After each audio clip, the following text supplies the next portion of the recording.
వ్యవసాయ శాఖ పూర్తిగా మూతపడిపోయింది. కాలువల్లో పూడిక తేలేని పరిస్థితి. అదే మరి ఎక్కడికక్కడ డ్రైన్స్ ఉంటే డ్రైన్స్ కూడా పూడిక తీయకుండా ఎక్కడికక్కడ రాష్ట్రంలో వర్షాలు పడితే పొలాలన్నీ మునిగిపోయే పరిస్థితి వచ్చింది. ఇంకో పక్కన దిశ ఇరిగేషన్ వ్యవస్థ చిన్నాభిన్నం అయిపోయే పరిస్థితికి వచ్చింది. ఒక్క ప్రాజెక్ట్ పూర్తి కాలేదు. ఇంకో పక్కన చూస్తే ఉండే ప్రాజెక్టుల్లో గేట్స్ కూడా గ్రీస్ పెట్టలేని పరిస్థితి. కొన్ని ప్రాజెక్టులు మీరు చూస్తే దిశ గేట్లు కొట్టుకొని పోతే ఆ గేట్లు కూడా పెట్టలేని పరిస్థితి.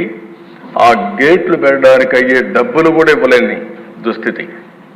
అలాంటి భయంకరమైనటువంటి పాలనలు మనం చూసాం. ఇంకొక పక్కన దేశ ప్రభుత్వ టెర్రరిజంతో పెట్టుబడులు పరారైపోవడం.